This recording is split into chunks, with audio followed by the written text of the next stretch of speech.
नमस्कार, मैं हूँ दयानंद कोरे। इस सेशन में सभी का स्वागत है। इस सेशन में हम देखेंगे कि एलएफ का लॉगिन कैसे यूज़ करना है और उस लॉगिन का यूज़ करके आप क्लासरूम में स्टूडेंट को कैसे पढ़ा सकते हैं और खुद कैसे पढ़ सकते हैं ताकि स्टूडेंट को पढ़ाने में आसानी हो जाए। तो इसके पहले जो सेशन हुआ था ईरा का, उसमें आपने देखा होगा कि एलएफ का लॉगिन कैसे क्रिएट करना है या कैसे निकालना है। तो इस सबको एलएफ का लॉगिन पता होगा जो कोऑर्डिनेटर का लॉगिन से आपने लिया था। तो हम लोग यहाँ पर एलएफ का लॉगिन एंटर करेंगे। उसके लिए आपको कुछ अलग ब्राउज़र यूज़ नहीं करना है। जो कोऑर्डिनेटर के लॉगिन के लिए यूज़ किया गया था वही ब्राउज़र है, लेकिन आप उसको क्लासरूम में यूज़ करेंगे। क्लासरूम में जो क्लाइंट है उस क्लाइंट पर इस लॉगिन को यूज़ करना है। तो हम यहाँ पर एलएफ का लॉगिन करेंगे। जैसे आपको पता होगा कि एलएफ का लॉगिन वही है जो आपका सेंटर कोड होता है, उसके सामने सिर्फ एल लगाया गया होता है। तो उसके ज़रिए हम यहाँ पर लॉगिन करेंगे और उससे एलएफ का लॉगिन आईडी और जो पासवर्ड है वो दोनों सेम ही होता है। इसके ज़रिए हम जब भी लॉगिन करते हैं तो कोऑर्डिनेटर के लॉगिन में कुछ अलग डैशबोर्ड होता है और एलएफ के लॉगिन में आपको कुछ अलग डैशबोर्ड दिखाई देगा। ये जैसे कोऑर्डिनेटर के लॉगिन में आपको डेटा अपलोडिंग नोटिफिकेशन होता है, उसी तरह से डेटा अपलोडिंग नोटिफिकेशन आपको एलएफ के लॉगिन में भी मिलेगा।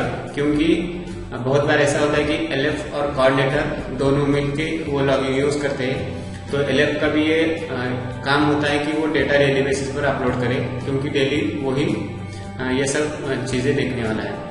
तो इसको क्लोज कीजिए। जैसे हम करेंगे तो ये एलएफ का जो लॉगिन है उसका डैशबोर्ड होगा।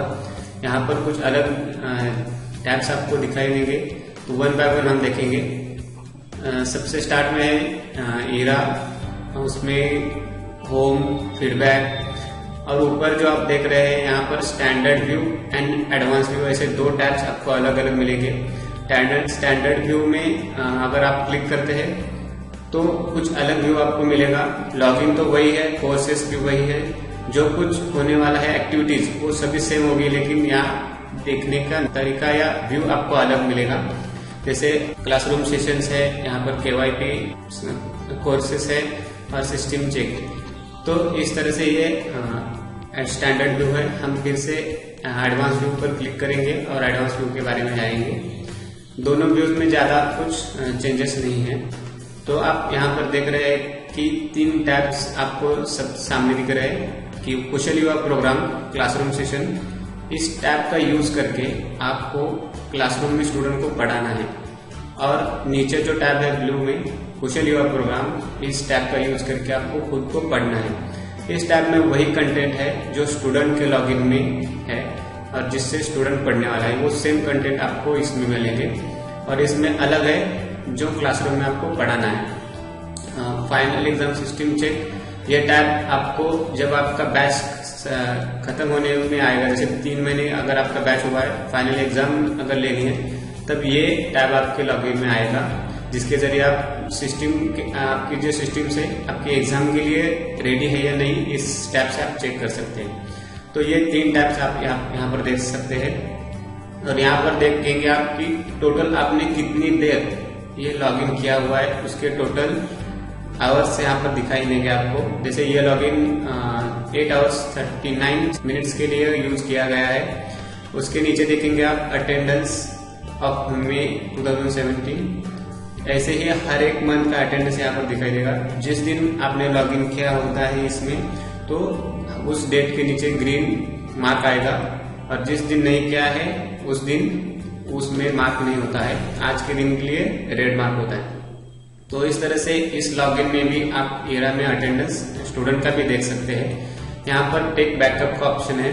यहाँ पर इंडिविजुअल स्टूडेंट का या एलएफ का भी बैकअप लिया जाता है, लेकिन आपको यहाँ से बैकअप नहीं लेना है, क्योंकि ये बैकअप आप ऑलरेडी कोऑर्डिनेटर के लॉगिन से एक साथ सभी स्टूडेंट का लेने वाले हैं। जैसे कोऑर्डिनेटर के लॉगिन में उसका एक्सप्लेनेशन दिया गया है, उसी के साथ यहाँ पर नीचे कॉर्नर में आप देख रहे हैं सेंटर डिटेल्स है, सेंटर का नाम और सेंटर कोड।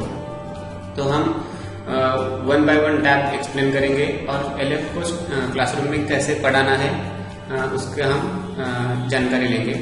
हम क्लासरूम में जाएंगे, कुशल युवा प्रोग्राम क्लासरूम सेशन पर क्लिक करने के बाद नीचे और एक डैशबोर्ड ओपन हो जाता है, जिसमें आप देखेंगे सबसे ऊपर क्लासरूम सेशन का हेडलाइन होगा, उसके नीचे है व्यू मार्क स्टेटमेंट, और यहाँ पर आपको तीनों कोर्स के टैब्स दिखाई देंगे। जैसे सबसे ऊपर दिख रहा है आपको BSc-IT, उसके नीचे है BSc-CS, उसके बाद है CSS।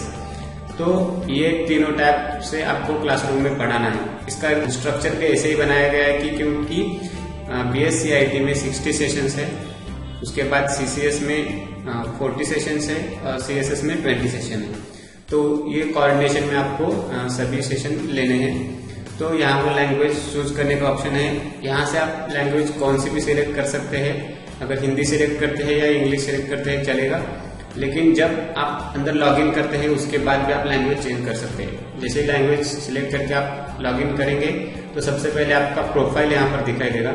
यहाँ पर स्टूडेंट का प्रोफाइल होता है, LF का कॉमन लॉगिन होने की वजह से यहाँ पर LF के डिटेल्स नहीं मिलेंगे आपको, इसको ओके करना है। जैसे ओके करेंगे आप, यहाँ पर उस इंडिविजुअल कोर्स का आपको डैशबोर्ड मिलेगा। जैसे आप क्लासरूम BSc-IT क्लासरूम सेशंस, उसका डैशबोर्ड है। ये डैशबोर्ड हम स्टूडेंट के लॉगिन में और अच्छे से एक्सप्लेन करेंगे। जैसे go to last sequential content पर जैसे क्लिक करेंगे, आप जहां लास्ट सेशन में थे, जो कौन सा लास्ट सेशन आपने पढ़ा था, उस सेशन में आपको इरा लेके जाएगा। अब ये स्टूडेंट का और LF का डैशबोर्ड सेम ही है। हम यहाँ पर वो पूरा डैशबोर्ड एक्सप्लेन करेंगे ताकि स्टूडेंट के लॉगिन में हम और चीजें ज्यादा एक्सप्लेन कर सके। तो आप यहाँ देख रहे हैं कि सबसे पहले लॉगआउट का बटन है, उसके बाद फुल स्क्रीन के लिए बटन, उसके बाद नोटिफिकेशन है। जैसे ही हम फेसबुक यूज करते हैं, फेसबुक में अगर किसी ने हमें टैग किया या हमारे कुछ फोटोज पर कमेंट करते हैं तो हमें नोटिफिकेशन आ जाती है। वैसे ही नोटिफिकेशन यहाँ पर आती है कि आपने लास्ट कौन सा सेशन या कौन सा फ्रेम विजिट किया है। अब यहाँ पर एक नोटिफिकेशन आपको दिखा रहा है, उस पर जैसे हम क्लिक करते हैं तो यहाँ पर देखेगा कि visited welcome to the world of computer at 6:13 PM। तो ये आपको ऐसे नोटिफिकेशन आते रहेंगे। जैसे जैसे आप फ्रेम्स विजिट करते जाएंगे वैसे वैसे यहाँ पर नोटिफिकेशन बढ़ते रहेंगे। उसके बाद है लैंग्वेज। जैसे हम एंटर करते वक्त ये लैंग्वेज सिलेक्ट किए थे, लेकिन यहाँ से भी आप लैंग्वेज एट टाइम चेंज कर सकते हैं। अगर कोई फ्रेम आपको इंग्लिश में समझ में नहीं आती तो आप उसको हिंदी में भी देख सकते हैं। उसके बाद है +A और -A। इसका यूज आप फॉन्ट साइज है, वो फॉन्ट साइज को चेंज करने के लिए यूज कर सकते हैं। बुकमार्क, अगर कोई पर्टिकुलर फ्रेम आपको पसंद आती है या आपको समझ में नहीं आई और उसको आपको बार बार सुनना है तो इसको आप मार्क करके भी रख सकते हैं। जैसे कौन सी भी वेबसाइट पर आप कोई फेवरेट अगर आपकी वेबसाइट हो तो उस वेबसाइट को जैसे हम बुक मार्क करके रख सकते हैं, उसी तरह से इस फ्रेम को आप बुक मार्क करके रखेंगे। उसके बाद यहाँ पर है टाइमर। ये टाइमर जब भी आप लॉगिन करते हैं तब से स्टार्ट हो जाता है और जब तक आप लॉगिन नहीं करते तब तक वो काउंट उसका चलता ही रहता है। यहाँ पर टोटल आपने कितनी देर तक लॉगिन करके रखा है उसका काउंट होता है। तो उसके बाद यहाँ पर होम टैब है, इसका यूज हमें जब भी बैक जाना होता है तो हम होम टैब का यूज कर सकते हैं। उसके नीचे आपको यहाँ पर है टॉगल स्लाइडर। ये इस पर जैसे ही क्लिक करेंगे तो यहाँ पर हमें पूरी कंटेंट की लिस्ट दिखाई देगी कि ये सेशन में हम क्या क्या पढ़ने वाले हैं। तो ये पूरी कंटेंट की लिस्ट है और कितने सेशन है ये भी आप हमको यहाँ पर दिखाई देगा। उसके बाद यहाँ पर सेशन का नाम और कौन सा फ्रेम चल रहा है उसका नाम होता है। यहाँ पर लर्निंग हिस्ट्री, कौन से कंटेंट हमने विजिट किए हैं उसका रिकॉर्ड यहाँ पर मिलेगा हमको। जैसे इस पर हम क्लिक करेंगे आप यहाँ पर देख सकते हैं कि अब जिस कंटेंट के सामने डेट आई है उस कंटेंट हमने विजिट कर चुके हैं और जिसके सामने डेट नहीं है वो कंटेंट हमने अब तक विजिट नहीं किए हैं। तो यहाँ से आप देख सकते हैं कि हमने क्या क्या अब तक विजिट किया है या नहीं। तो उसके साइड में है डाउनलोड कंटेंट। इसका यूज अगर ये पर्टिकुलर फ्रेम अच्छे से चल नहीं रही है या यहाँ पर फ्रेम अवेलेबल नहीं है तो हर एक स्टूडेंट के लॉगिन में या हर एक LF के लॉगिन से आप इस पर्टिकुलर फ्रेम को डाउनलोड भी कर सकते हैं। जब आपको ये डाउनलोड करना होता है तो आपको यहाँ पर इंटरनेट की जरूरत होती है, क्योंकि ये डाउनलोड जो फ्रेम होती है वो डायरेक्टली सेंट्रल सर्वर से होती है। तो इस पर जैसे हम डाउनलोड पर क्लिक करेंगे यहाँ पर इंटरनेट कनेक्शन की अवेलेबिलिटी चेक करेंगे, डेटा सर्वर से डाउनलोड होगा और जो कुछ फाइल्स ऑलरेडी आपके सर्वर पर सेव है उसके साथ वो मैच करेगा, और अगर नहीं है तो कंटेंट डाउनलोड करके दे सकते हैं। तो उसके बाद आपको कैंसिल पर क्लिक करना है, तो वो फ्रेम स्टार्ट हो जाएगी अगर फ्रेम्स नहीं है तो। उसके बाद आप यहाँ पर 2 एरो देख रहे हैं, जैसे बैक और फॉरवर्ड। इस प्रीवियस एरो से आप प्रीवियस कंटेंट पर जा सकते हैं। इस पर क्लिक करने से प्रीवियस कंटेंट ओपन हो जाएंगे, और नेक्स्ट करने से आप नेक्स्ट कंटेंट पर जा सकते हैं। उसी तरह से आपको नीचे तो प्रीवियस और नेक्स्ट के बटन मिलेंगे। जो काम ऊपर के 2 बटन करते हैं वही सेम यहाँ से भी हो सकता है। उसी के साथ यहाँ पर नीचे रेट कंटेंट का ऑप्शन है। यहाँ पर अगर ये पर्टिकुलर फ्रेम के बारे में आपको कुछ बताना है कि आपको पसंद नहीं आई, कुछ फीडबैक देना है, तो यहाँ पर आप उसको एंटर करके सबमिट कर सकते हैं। तो इस तरह से आपको ये डैशबोर्ड मिलेगा। अब LF को एक्चुअल काम क्या करना है हम देखेंगे। जैसे ही स्टूडेंट पहले दिन आएगा या डेली बेसिस पर आएगा, वो सबसे पहले क्लासरूम में जाएगा। तो सबसे पहले क्लासरूम में आपको CIT का सेशन 1 घंटे का लेना है। तो वहां पर ये लॉगिन आपको प्रोजेक्टर पर लॉगिन करना है और स्टूडेंट को दिखाना है। ऐसा नहीं होना चाहिए कि LF ये लॉगिन किया है उन्होंने और ये रन करके वो बाहर चले गए, ऐसा नहीं होना चाहिए। जब भी कुछ एक्सप्लेनेशन होगा, जैसे ये ऑडियो है, वो ऑडियो एक्सप्लेन इरा खुद ही कर देता है, लेकिन आप LF का भी कुछ दायित्व है कि ये फ्रेम खत्म होने के बाद वो स्टूडेंट को एक्स्ट्रा कुछ नॉलेज दे, उस फ्रेम के बारे में समझाए। इस तरह से ये पूरा सेशन LF को कंप्लीट करना है CIT का। CIT के सेशन में आपको इस तरह से कुछ वीडियोस मिलेंगे, इस तरह से कुछ कंटेंट मिलेंगे। जैसे ही स्टूडेंट CIT का सेशन खत्म करता है, उसके बाद वो लैब में जाएगा और CIT का लैब सेशन करेगा। वहां पर कुछ प्रैक्टिकल्स वो करेगा, और लैब सेशन में से जैसे ही वो खत्म करता है CIT का, वो फिर से क्लासरूम में आएगा कि CCS या CSS का सेशन करने के लिए। तो इस तरह से आपको ये पूरी तरह से कंटेंट स्टूडेंट को डेली बेसिस पर एक सेशन कंप्लीट करवाना है। और एक चीज आपको ध्यान में रखनी है कि ये लॉगिन करने के बाद आप LF को उसमें इन्वॉल्व होना है, और स्टूडेंट को जो चीजें समझ में नहीं आती वो समझानी है। ऐसा नहीं होना चाहिए कि आप ये लॉगिन किए हैं और बाहर निकल गए, स्टूडेंट ही खुद इसको ऑपरेट कर रहे हैं। तो इसके बाद हम देखेंगे कम्युनिकेशन स्किल का एक टॉपिक। अब CIT का टॉपिक खत्म करने के बाद स्टूडेंट जब नेक्स्ट क्लासरूम के लिए आएंगे, तो हम कम्युनिकेशन का टॉपिक कैसे कंडक्ट करेंगे वो देखेंगे। दोनों लॉगिन में क्या डिफरेंस है ये भी हम देखेंगे। जैसे हम लॉगिन करके अंदर आ जाते हैं, फ्रेमवर्क सेम है, लेकिन डिफरेंस यही है कि हमने CIT में देखा था कि सेशन 1 में कुछ कंटेंट थे जो इरा खुद एक्सप्लेन कर रहा था, लेकिन कम्युनिकेशन एंड सॉफ्ट स्किल में आपको इस तरह से कोई कंटेंट नहीं मिलेंगे।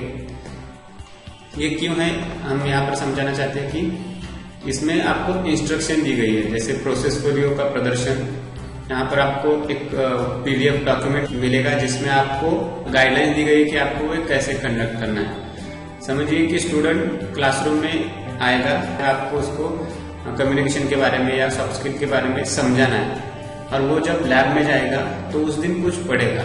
जैसे सबसे पहला टॉपिक है कि घर, परिवेश और संसार। तो इसके बारे में जब वो स्टूडेंट पढ़ेगा तो आप वो प्रैक्टिकली कुछ चीजें वहां पर देखेगा, लेकिन उसकी प्रैक्टिस करनी भी बहुत जरूरी होती है। तो इसके लिए आपको ये करना है कि अगर स्टूडेंट घर, परिवेश और संसार इस सेशन में ऐसी कुछ चीजें सीखता है कि घर के आसपास के लोगों के साथ कैसे बिहेव करना है, अगर वो किसी दुकान में जाता है तो उस दुकानदार से कैसे बात करनी है, अगर किसी बस से वो जा रहा है कहीं ट्रैवल कर रहा है तो वो बस कंडक्टर के साथ कैसे बात करनी चाहिए, ये सब चीजें लैब सेशन में इरा स्टूडेंट को बताता है या सिखाता है, लेकिन उसके प्रैक्टिकल होना बहुत जरूरी होता है। तो आपका ये कर्तव्य है, ये दायित्व है कि आप स्टूडेंट से वो प्रैक्टिकली करवा लें। जैसे ये प्रोसेस फोलियो का प्रस्तुतिकरण जो बोला गया है कि स्टूडेंट कुछ प्रोसेस फोलियो बनाएंगे, वो प्रोसेस फोलियो का प्रस्तुतिकरण, वो उसका प्रदर्शन आपको क्लासरूम में करना है। और जो स्टूडेंट अच्छा प्रोसेस फोलियो बनाते हैं उनको आपको मोटिवेट करना है, और बाकी स्टूडेंट को भी बोलना है कि आप इस तरह से बना सकते हैं, और उनको गाइडलाइंस देनी है। अगर किसी स्टूडेंट का अच्छा नहीं बन रहा है तो उसमें क्या क्या मिस्टेक्स है, उसमें और क्या क्या सुधार हो सकता है। तो ये सब चीजें आपको उनको एक्सप्लेन करनी है, उनको समझानी है और अगले दिन वो और अच्छे से करके आइए, आपको इंश्योर करना है। उसी के साथ जैसे कोई अभिनव एक्सरसाइजेस आपको लेने हैं। समझिए कि स्टूडेंट ने कुछ लैब सेशन में ये पढ़ा है कि ग्रुप डिस्कशन कैसे होता है, इंटरव्यू कैसे होता है, तो आपको वो लाइव इंटरव्यू क्लासरूम सेशन में लेना है। किसी 2 स्टूडेंट को बुलाइए, आप खुद इंटरव्यू कंडक्ट कीजिए, उनको क्वेश्चन पूछिए, उनका आंसर लीजिए। तो इस तरह से आपको ये एक्सरसाइजेस करनी है। आपको यहाँ पर सब इंस्ट्रक्शन दी गई है, सिर्फ आपको ये फॉलो करनी है। समझिए किसी स्टूडेंट को इंग्लिश में कम्युनिकेशन करने मतलब वो डरता है, तो उसका डर निकालने के लिए आप क्या क्या कर सकते हैं। जैसे उसका इंट्रोडक्शन इंग्लिश में करने के लिए बोलिए, वो इंट्रोडक्शन आप रिकॉर्ड कीजिए और उसको फिर दिखाइए कि आपकी गलतियां कहाँ कहाँ हुई थी, तो उसमें आप सुधार कर सकते हैं। तो ये यहाँ पर LF का काम है, इसलिए कि ये इसलिए किया गया है कि ईरा में जो कुछ पढ़ा गया है उसका प्रैक्टिकल भी होना चाहिए। तो ये आपको ध्यान में रखना है। इसी तरह से सेम आपको सॉफ्ट स्किल में भी मिलेगा। वहां पर आपको क्या करना है कि बिहेवियर कैसा होना चाहिए एक्चुअली अगर किसी ऑफिस में जाए। तो सॉफ्ट स्किल में हमने ये भी दिया है कि कुछ वीडियोज है कि ऑफिस में जाने के बाद वो कैसे बिहेव करते हैं, कैसे रहना चाहिए, ये सब वीडियोज वहां पर है, लेकिन वो आपको यहाँ पर इम्प्लीमेंट करना चाहिए। इस तरह से आपको स्टूडेंट को पढ़ाना है। CIT में जैसे आपने देखा कि कुछ कंटेंट है, वहां पर वो स्टूडेंट खुद देखेंगे और उसके बाद आप कुछ थोड़ी बहुत चीजें आपको एक्सप्लेन करनी होती है, कुछ एक्स्ट्रा नॉलेज। लेकिन communication skill and soft skill में आपको पूरी तरह से स्टूडेंट को तैयार करना है। स्टूडेंट जो कुछ पढ़ के आएगा, जो कुछ समझ लेगा, उसका प्रैक्टिकल आपको क्लासरूम में करवाना है। तो ये CIT और CCS और सॉफ्ट स्किल में जो डिफरेंस है वही हम यहाँ पर आपको बताना चाहते थे और इस तरह से आपको क्लासरूम सेशन करवाना है। तो इस तरह से ही सेम आपको सॉफ्ट स्किल का भी लॉगिन मिलेगा, वो भी हम देखेंगे। जैसे सॉफ्ट स्किल में हम लॉगिन करते हैं हिंदी या इंग्लिश जो कोई लैंग्वेज है। यहाँ पर जैसे हम जाएंगे तो आप यहाँ पर देखेंगे कि इसमें भी कुछ ज्यादा कंटेंट नहीं है। जैसे प्रोसेसफोलियो का प्रदर्शन करना है, ग्रुप एक्सरसाइज करना है, अभिनव एक्सरसाइज लेना है और समूह चर्चा। समूह चर्चा के बारे में अगर बताना चाहें तो ग्रुप डिस्कशन, कोई एक टॉपिक उन्हें दे दीजिए और उस टॉपिक पर उनको डिस्कशन करने के लिए बोलिए और वो कौन से कंक्लूजन पर आते हैं ये आपको देखना है। ये सब चीजें आपको उनसे करवानी है। तो इस तरह से ये LF का लॉगिन यूज करके आपको क्लासरूम में पढ़ाना है। और जो दूसरा वाला टैब हम बोल रहे थे कि जिससे आपको पढ़ना है खुद, तो वो ये ब्लू टैब, इससे आप पढ़ सकते हैं। ये आपको क्यों पढ़ना है ये हम बताना चाहते हैं कि जब स्टूडेंट कोई क्वेश्चन पूछेगा तो उसका जवाब देने के लिए आपके पास नॉलेज होना बहुत जरूरी होता है। तो आपको क्या करना है कि स्टूडेंट अगर CIT में 5वें सेशन पर है तो आपको 7वें सेशन पर या 8वें सेशन पर होना चाहिए, क्योंकि स्टूडेंट से पहले अगर 2-3 दिन आप आगे रहते हैं तो आपको प्रिपरेशन का टाइम मिलेगा। अगर जो कुछ स्टूडेंट क्वेश्चन पूछता है तो उस क्वेश्चन को आंसर करने के लिए आपके पास नॉलेज होगा। ऐसा नहीं होना चाहिए कि स्टूडेंट जो कुछ क्वेश्चन पूछ रहा है उसका नॉलेज आपके पास नहीं और आप जवाब नहीं दे पा रहे, तो वो जो इम्प्रेशन आपके बारे में स्टूडेंट के मन में रहेगा वो बहुत ही बैड होगा। और उसका इम्पैक्ट जो माउथ पब्लिसिटी हम बोलते हैं, जब वो स्टूडेंट बाहर जाएगा पास आउट होकर सर्टिफिकेशन लेके, तब आपके बारे में बाहर कुछ बोलना चाहिए, वो अच्छा होना चाहिए। अगर वो बाहर जाता है तो वो अपने फ्रेंड्स को भी आपके बारे में, लर्निंग फैसिलिटेटर के बारे में, वहाँ की जो कुछ फैसिलिटीज अवेलेबल है उसके बारे में पॉजिटिवली बताना चाहेगा। अगर आपके पास नॉलेज है तो। अगर आपके पास नॉलेज नहीं होता है तो वो उसका नेगेटिव इम्पैक्ट बाहर पड़ेगा और उसका डायरेक्टली इम्पैक्ट आपके एडमिशन पर हो सकता है। तो इस तरह से आप यहाँ से आपको पढ़ना है खुद और स्टूडेंट के आगे रहना है। और उसका और एक फायदा भी हो सकता है, अगर कुछ टेक्निकल फॉल्ट्स या टेक्निकल कुछ प्रॉब्लम्स आते हैं या कुछ आपको समझ में नहीं आता है कि ये कैसे सॉल्व करना है, जैसे पर्टिकुलर टेक अ चैलेंज होता है, डू इट योरसेल्फ होता है, वो कैसे सॉल्व करना है अगर आपको पता नहीं होता तो आप स्टूडेंट को भी बता नहीं पाओगे। तो 2 दिन पहले अगर पढ़ लेते हैं आप या किसी और से वो इन्फॉर्मेशन लेके आप पढ़ लेते हैं तो स्टूडेंट को बताने में आसानी हो जाएगी। इसकी कहाँ क्लिक करने से क्या ओपन होगा यह भी आपको पता होना बहुत जरूरी होता है। तो इसलिए आपको सबसे पहले ये खुद पढ़नी है। तो ये ओवरऑल आपका LF का लॉगिन हुआ। LF के लॉगिन में इतनी ही चीजें जो हम बता सकते हैं, बाकी जो कुछ बचा हुआ है हम कोऑर्डिनेटर के लॉगिन में कवर कर लेंगे। जो लास्ट टैब हमने बताया था कि फाइनल एग्जाम सिस्टम चेक, ये जब भी आपका बैच एंडिंग में आ जाएगा उस वक्त ये टैब अवेलेबल होता है कि फाइनल एग्जाम के लिए आपका सिस्टम रेडी है या नहीं, इस एग्जाम से आप चेक कर सकते हैं। तो थैंक यू। ये आशा करता हूँ कि आप खुद LF का लॉगिन करके ये सब चीजें देखोगे और जो कुछ इंस्ट्रक्शन हमने दी है इस सेशन के जरिए वो इंस्ट्रक्शन आप फॉलो कर सकते हैं। अगर कोई चीजें समझने में अगर दिक्कत होती है तो आप आपके सीसा कोऑर्डिनेटर या आपके RM से कांटेक्ट करके उसका सॉल्यूशन ले सकते हैं या वो समझ के ले सकते हैं। धन्यवाद।